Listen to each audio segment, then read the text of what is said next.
When Daniel married Lily, he thought his life had finally reached its happiest point.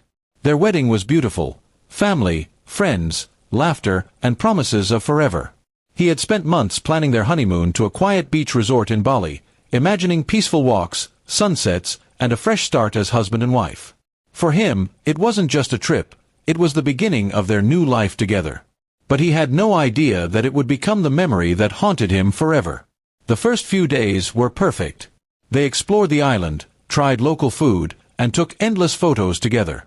Lily laughed more than usual, her smile glowing under the tropical sun. But by the fourth day, Daniel began noticing small changes. She started spending extra time on her phone, stepping outside to take work calls, and becoming distant during meals. He brushed it off, thinking it was just stress or tiredness from traveling. That night, as they sat by the ocean, she seemed distracted. Daniel reached for her hand, but she quickly pulled it away when a message popped up on her screen. Her expression shifted, and she turned the phone face down. Something inside him told him that wasn't normal. Later, when she fell asleep, he quietly picked up her phone, his heart pounding in his chest. What he saw made his world collapse. There were messages, intimate ones, with a man named Ryan. They weren't just flirty, they were full of confessions and memories. The most painful part was realizing she had been texting him even during their wedding day. Daniel sat there in silence, staring at the screen, the sound of the waves mocking him. His wife, the woman who promised to love him forever, had been emotionally and physically with someone else. The next morning, he didn't confront her right away. Instead, he decided to watch how far she would go.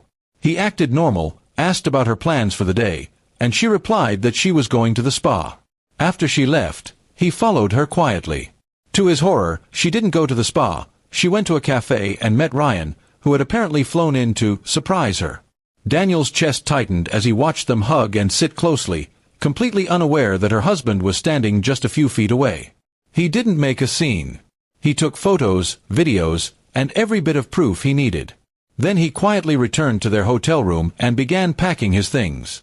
When Lily returned, pretending nothing had happened, he was sitting on the edge of the bed, waiting.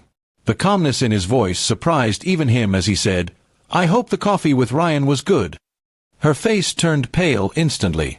At first, she tried to lie, saying Ryan was just a friend. But when he showed her the photos, her phone messages, and even the flight confirmation Ryan had sent her, she broke down. She begged him to listen, claiming it was a mistake, and that she didn't mean to hurt him. But Daniel was done listening to excuses. He told her that marriage built on betrayal had no foundation to stand on. Instead of shouting or crying, he simply walked out. He booked an earlier flight home, leaving her alone in the resort. On the plane, he stared out the window, his wedding ring heavy in his hand. The pain was unbearable, but he also felt a strange sense of freedom. He realized that silence often protects the wrong people, and this time, he refused to stay quiet. When he returned home, he filed for an annulment and sent all the evidence to her family.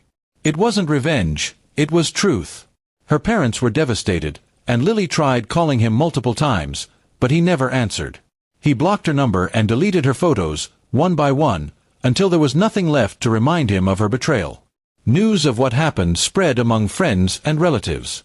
Some blamed him for being too harsh, while others admired his strength. Daniel didn't care about opinions anymore.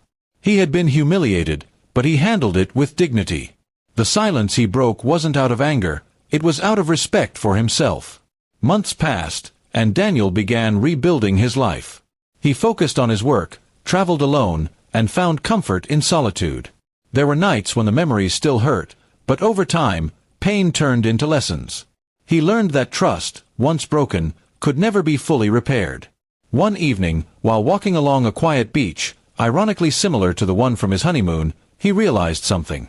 The same ocean that witnessed his heartbreak now symbolized his healing.